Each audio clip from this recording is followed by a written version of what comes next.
Konnichiwa, everyone! Welcome to Amazon Ads Omakase. I'm your 사장님 today. We have a sous chef, Hui-Chi-님. We're going to serve you a special lunch, which is going to help your business on Amazon with Amazon Ads. Hi Chef, my name is David. I launched my brand in my country and I started selling about 3 months ago. I think local customers do find us as the market leader and we have some brand share of voices in retail stores. But I do think that I need to increase my brand awareness on Amazon.com towards worldwide customers.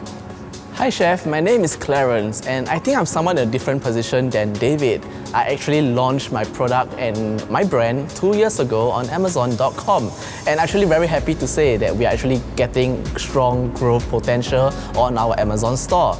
It's just that right now I think that there are greater potential for us to increase our brand awareness and to increase sales from our competitors.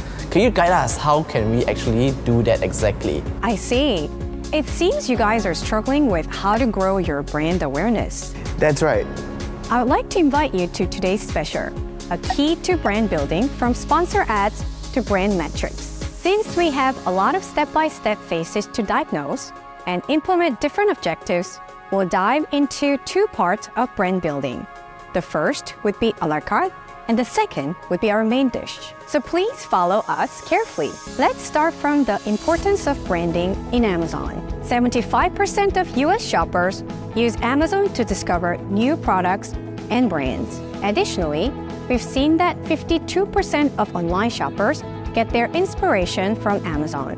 What this means is you need to stay active in the conversation, help shoppers learn more about your full product line, and tell your brand and product story in a compelling way. That's interesting. So, for new brands, being visible on Amazon is really important. Now I think I made the right choice to launch on Amazon. Now I want to know how and what we should consider in a high impression and high awareness advertising campaigns for our brands. I hear a lot of words and jargons that I know, segment, high value interactions, etc. But I don't really know what this really means to me. Great point. It is important to think term branding in 3 different stages. Every brand should consider the customers throughout the shopping process, and we should segment audiences based on their highest value interactions with brands. As you see, there are 3 stages of branding: awareness, purchase intent, purchase. Whoa, are these the only stages that we should start looking at on Amazon? Of course, if we want to divide, there might be more sub-stages. However, the core would be to see in these stages. So it seems to me that customers are divided into phases and it's different in terms of targeting.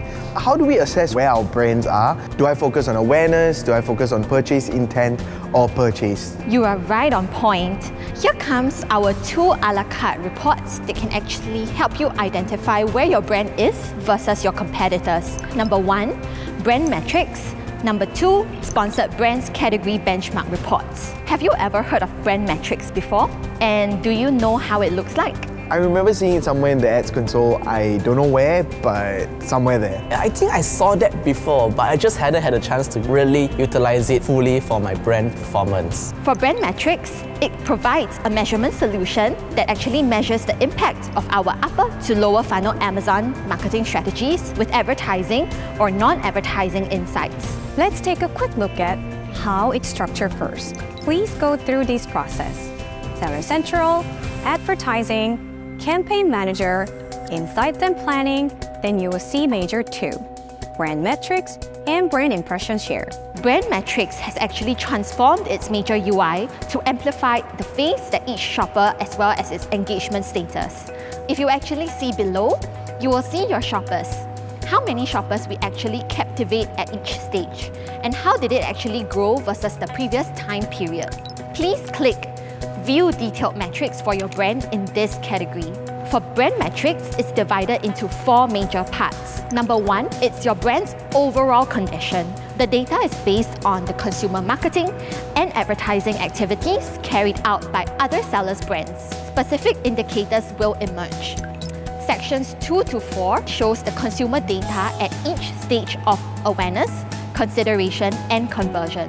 wow, the moment I see it's like, you know, I'm just like, my mind is blown. I see a full dashboard, super fancy, made by Amazon. But I think the question is now, like, how do I read it? I think we should know what each item signify. Could you show us more?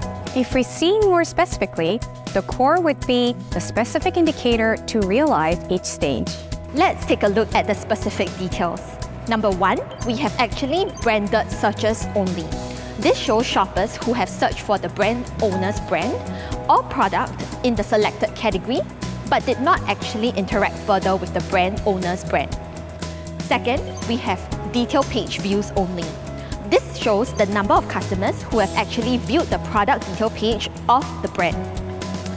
Number 3, we also have branded searches and detail page views. This metric actually shows the number of customers who have searched for the brand as well as viewed the owner's product detail page. Next, we have a very important metric, which is add to cart. This shows the number of customers who have actually added the item to their shopping cart, but they actually have not made a final purchase. The last metric we have is the top 10% and subscribe and save customers. This shows customers who have contributed to the brand's top 10% of sales, as well as those who have chose the subscribe and save option. And last but not least, we also have branded customers. Amazon customers who have actually purchased but may or may not buy again. In the next 12 months, some customers may actually purchase again, bringing extra value to the brand owner's brand. Got it. Awesome. I can view through these metrics now, whether it's good or bad. And what I want to know is that, what other numbers are there besides my brand number? Like, what do all these numbers mean? It shows the category median that you can benchmark your brand's numbers. It could be lower or higher than the benchmark. Then, it's a stage that you should focus to grow on. Later, we'll use this tool how to upscale our stage of branding. Okay, satisfied with our first a la carte? Next. This is Sponsored Brands Category Benchmark Report. Have you actually had a chance to look at what's inside the report? Not a lot. However, I did launch numerous sponsored brand campaigns already. I just haven't had a chance to see this though. No worries. This report is available in Sponsored Brands. Please go through this process: Banner Central, Advertising, Campaign Manager, Measurement and Reporting, Create Report, Sponsor Brands, Category Benchmark. You can see how your brand performs versus competitors. In this report, metrics are available as impressions, click-through rate, ACoS, and return on ad spend. Let's see how it looks like. Let's look at Clarence example together. Okay, I see this column brand under category, and then I see the impressions, the click-through rate, the ACoS, and the ROAS. There are also peer impressions, bottom 20%, median, and top 25%. Wow! And take a look at this. Those are my competitors' benchmark. I see. So now I can use that as a benchmark to compare with my competitors to really see where my brand stands. That's right. So based on this campaign, you will see that there are a few quick tips that I want to share with you to optimize your impressions as well as your clicks. Firstly, on the issue of low impressions. Number 1, what you should do is to increase your bids by about 10% versus actual CPC to win the impressions served to your buyers. Number 2, we'll want to optimize based on the placement, either top of search versus product pages based on your historical data. Number 3 is to change your bidding. We can change from down only to up and down bidding. Next, we look at the issue of low clicks. Number 1, what we want to do is to improve keyword targeting, product targeting. People that are not even clicking, this actually means that your targeting might not be relevant enough. Okay, so how was our a la carte for everyone today? Honestly, it's way above my expectation. Like, I can't wait to see when the main dish comes up. I'm excited. So make sure before we go into the actual stage of branding and how to set up the strategy, these 2 tools would be absolutely important to look at. In our special course, we're going to see how to read and implement different ads campaign by objectives for our brand. Please like, subscribe, and comment for more, and download the interactive guides below. Clarence and David, I hope you learned a lot, and see you again next time. Bye! Bye! Bye.